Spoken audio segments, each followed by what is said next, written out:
These creatures, often seen as shy and solitary, hold a quiet power that demands respect.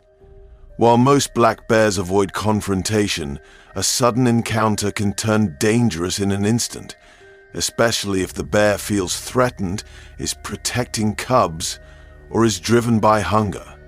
With speed, strength, and sharp instincts, they are far from harmless. In today's video, we will tell you this horrifying story. Please subscribe to the channel to not miss the latest videos.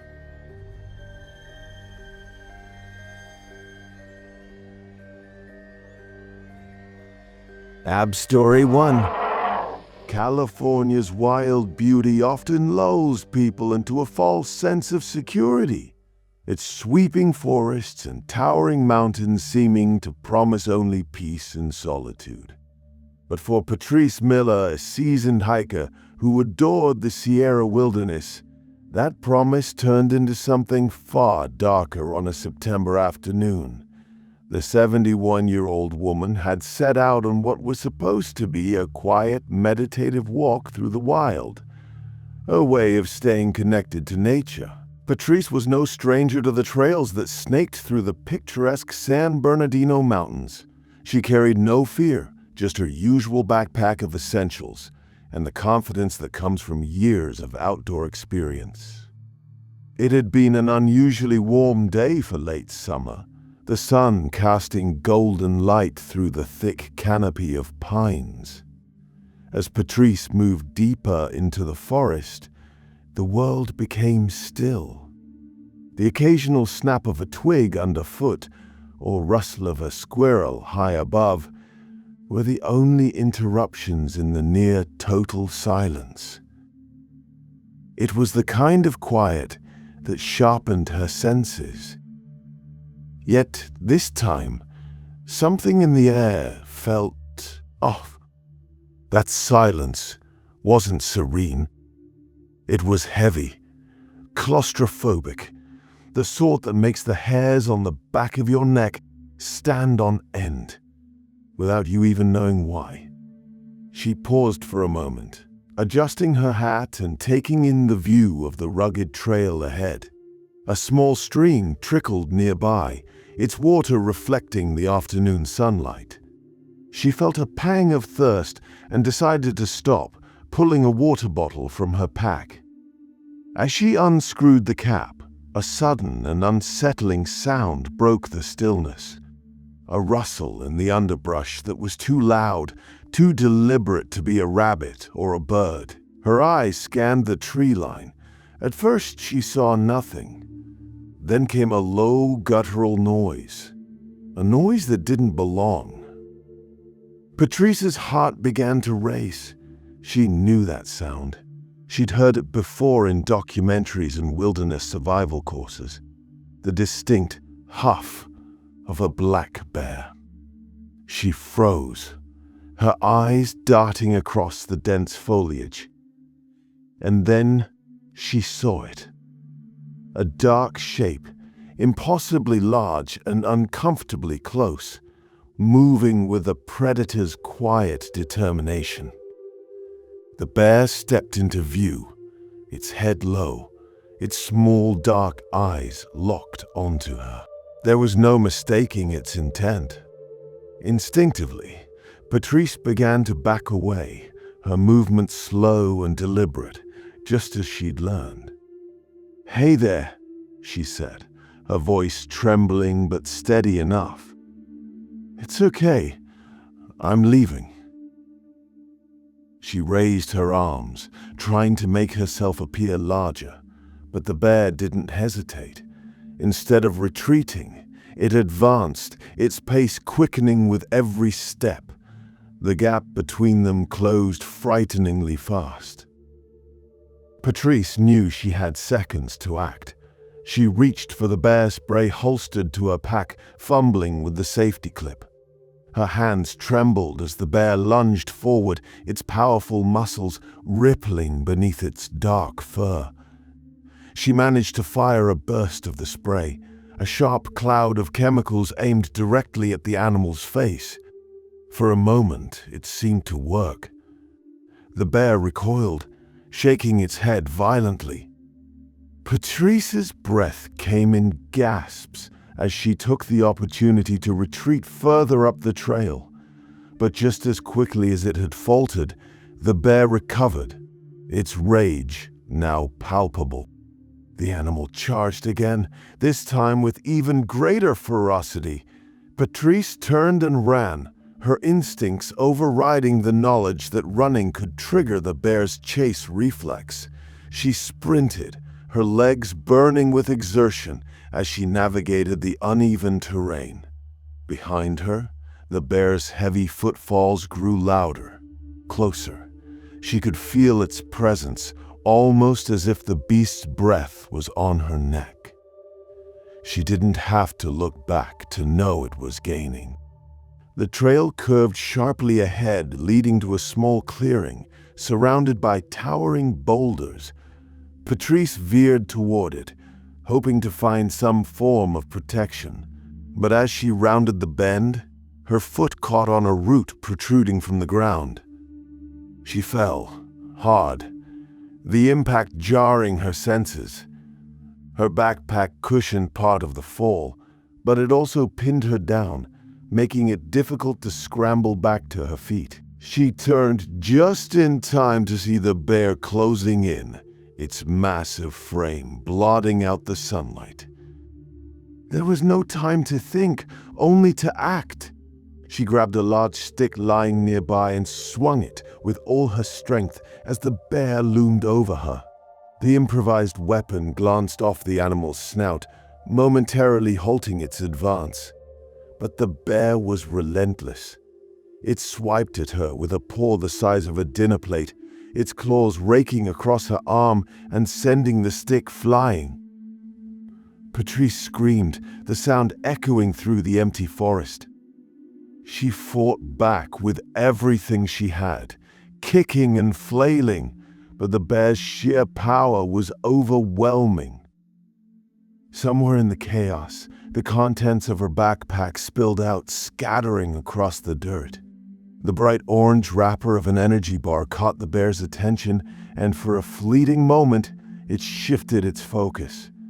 Patrice seized the opportunity, crawling toward a nearby bow. Older!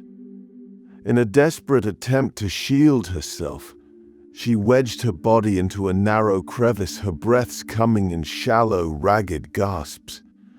The bear turned back to her, its frustration evident.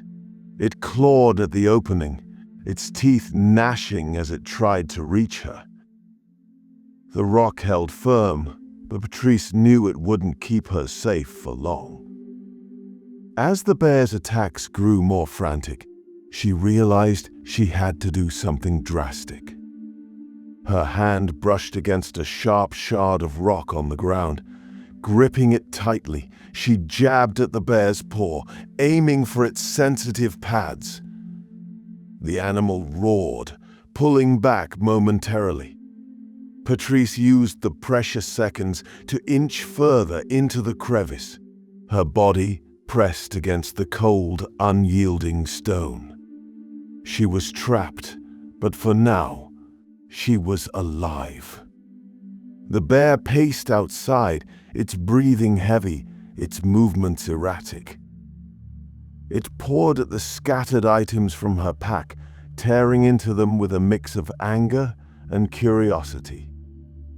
The minutes dragged on like hours, the forest around them eerily quiet once more. Patrice stayed perfectly still, her body trembling, her mind racing. She knew she couldn't stay hidden forever. Her only hope was that the bear would lose interest and leave.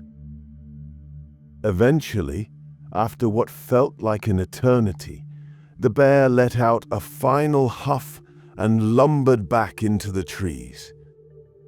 Patrice waited, her muscles stiff and aching, until she was certain the animal was gone. Slowly, she emerged from her hiding place, her body battered and bloodied, her spirit shaken to its core. The forest, once her sanctuary, now felt like a labyrinth of shadows and unseen threats. Patrice stumbled back toward the trailhead, each step a painful reminder of how close she had come to disaster.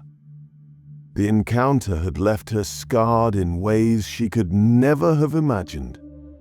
Her love for the wilderness forever intertwined with the memory of a predator's unrelenting pursuit.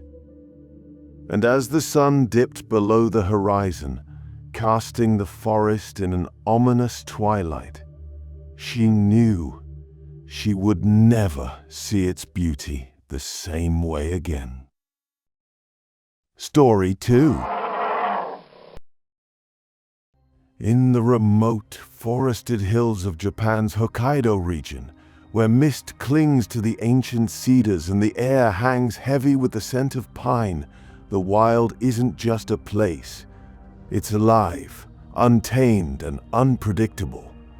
For centuries, the people of this northern island have coexisted with the brown bears, or higuma, creatures as much a part of the landscape as the snow-covered peaks and rushing rivers. But in recent years, the uneasy balance has begun to tilt.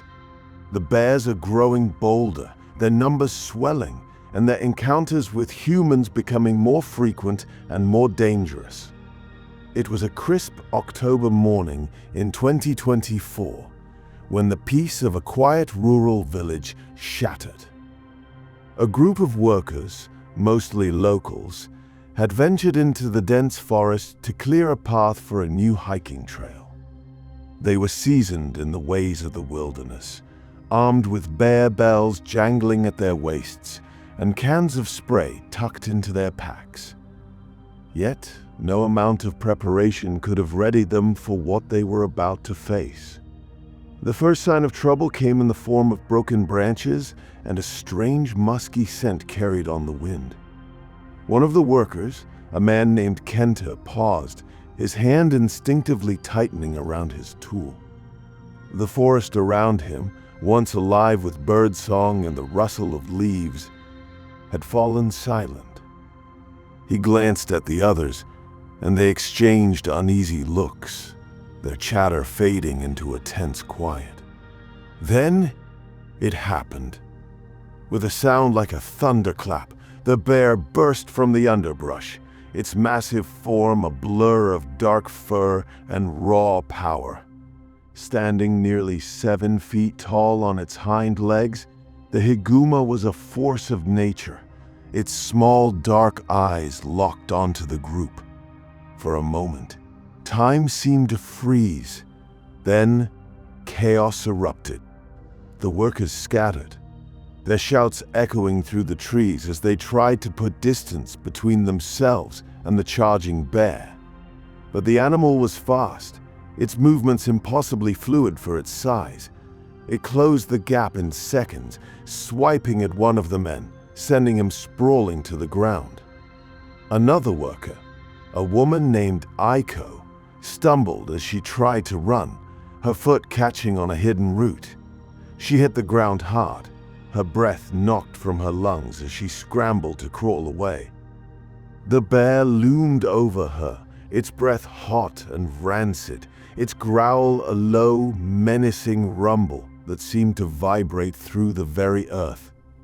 Aiko raised her arms instinctively, as if she could somehow shield herself from the creature's wrath. Her heart hammered in her chest, each beat a desperate plea for survival. But just as the bear's powerful claw descended, a deafening roar cut through the chaos. Kenta had grabbed one of the chainsaws from their equipment pile, its engine snarling to life as he revved it in the bear's direction.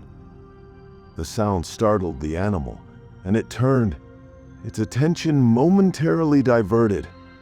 Kenta shouted, waving the chainsaw like a torch, his voice hoarse with adrenaline and fear.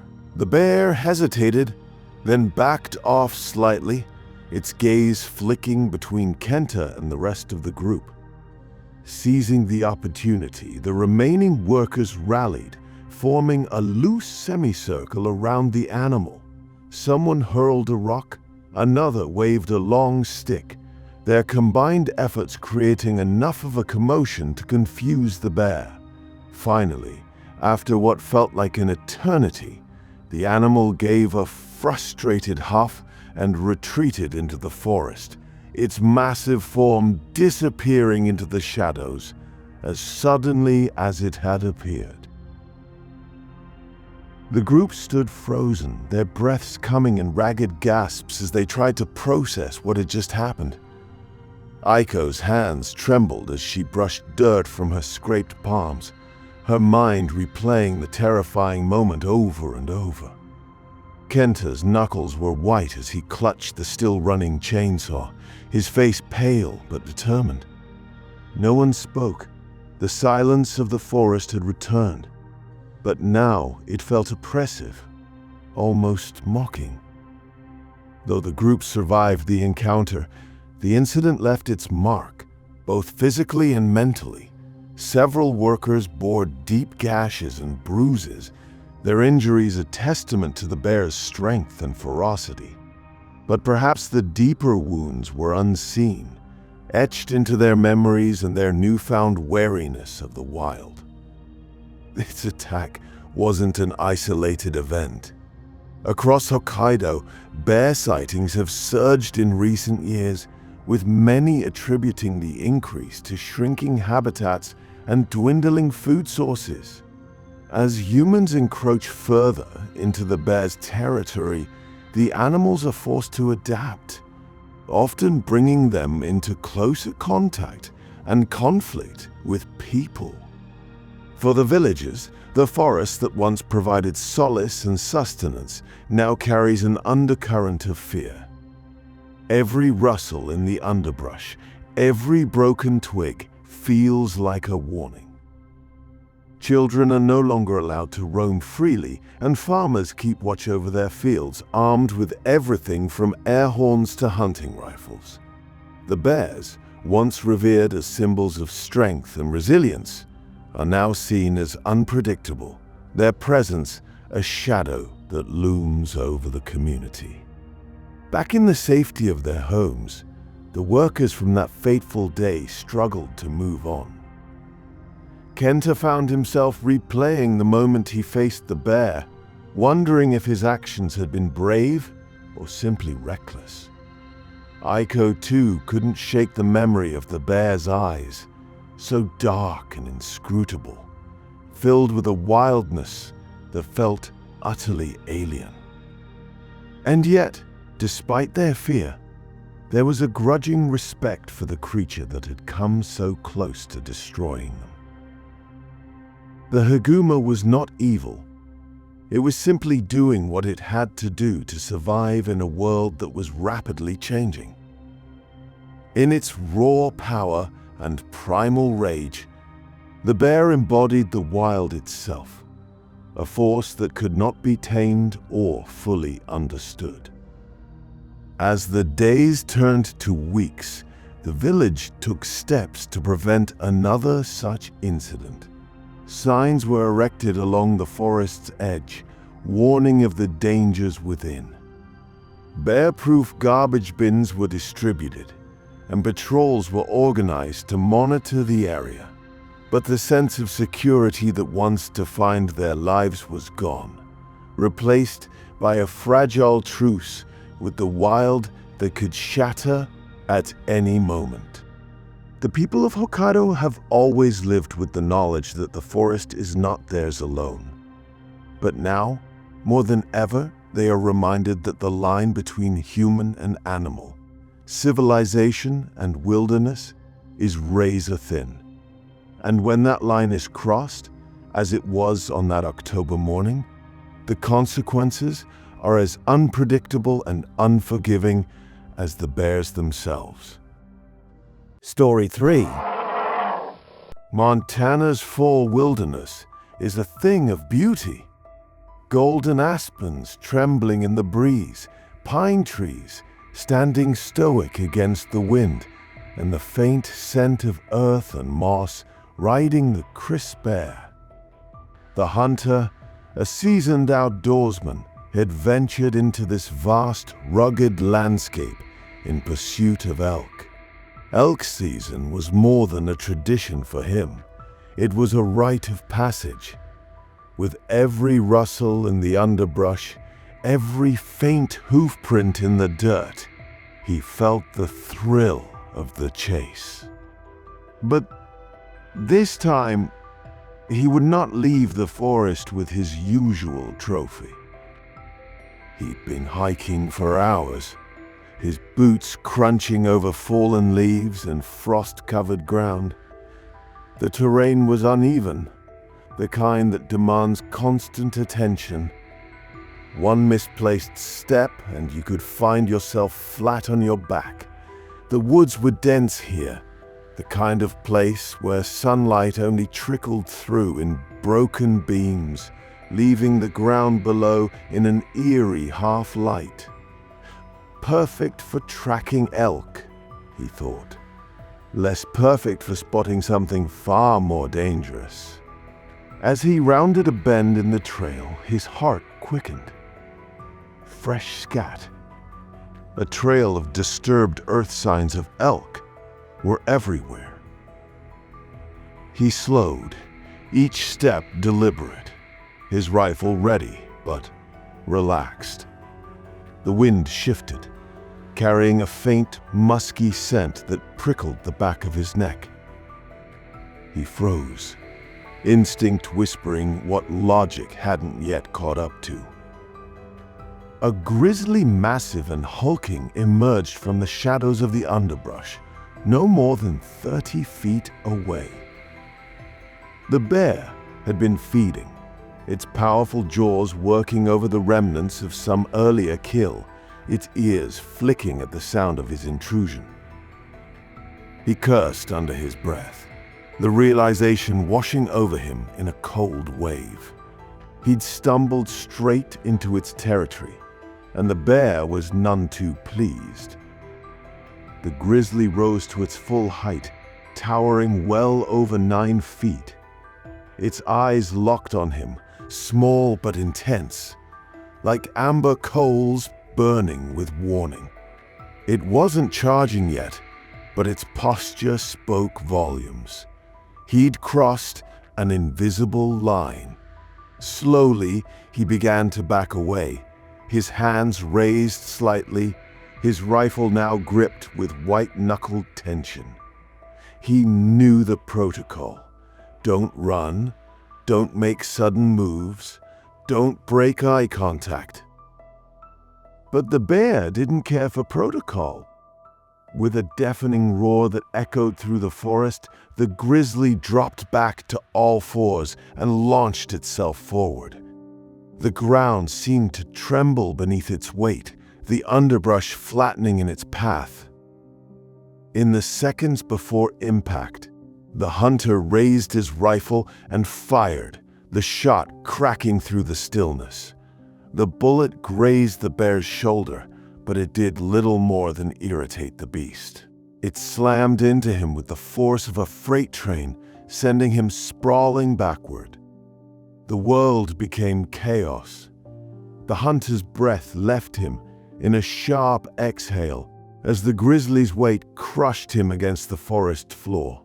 Its claws raked down his side, tearing through fabric and flesh alike. The pain was immediate and all-consuming, his vision blurring at the edges as he struggled beneath the sheer bulk of the animal. He swung the rifle like a club, striking its massive head in desperation, but the blows were little more than an annoyance to the enraged predator. Somehow, in the frenzy, his hand found the canister of bear spray on his belt. With trembling fingers slick with blood, he ripped it free and discharged it into the bear's face. The chemical mist hit its target, and the grizzly recoiled, shaking its massive head and pawing at its snout. The hunter used the precious seconds to scramble backward, dragging himself through the dirt with one arm while clutching the spray in the other. The bear hesitated, its growls rumbling low and guttural, before finally turning and retreating into the woods. Even as it disappeared into the shadows, the hunter could still feel its presence, as if the forest itself had turned hostile. He knew he wasn't out of the woods literally or figuratively. His injuries were severe, each movement a reminder of the razor-sharp claws that had torn through him. Blood soaked his jacket, his pants, the ground beneath him. The rifle was gone, lost in the chaos, leaving him defenseless should the grizzly decide to return. He gritted his teeth and forced himself to move. Survival wasn't a choice, it was a necessity. The hike back to his truck was a grueling ordeal. Every step was agony, his breath coming in ragged gasps as he stumbled over roots and rocks. He clutched at trees for support, his legs threatening to give out with every faltering movement. Time lost meaning as he pushed forward, his only focus the distant hope of safety. The wilderness, once a place of solace and challenge, had become an unforgiving gauntlet. By the time he reached the road, his body was failing him. He collapsed beside his truck, barely managing to grab the emergency beacon from his pack and activate it before slipping into unconsciousness. When the rescue team arrived, they found him pale and barely responsive, his body marked with the scars of his ordeal.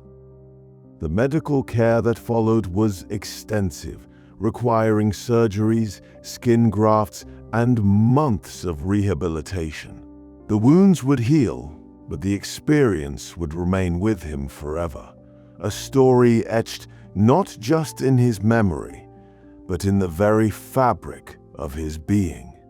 In Montana's wilds, the line between predator and prey is razor thin, and that day he'd come as close as anyone could to crossing it. The wilderness is beautiful, but it doesn't forgive mistakes. If you found this video insightful, make sure to subscribe to the channel and turn on notifications for the latest videos on wildlife safety, survival tips, and fascinating animal stories.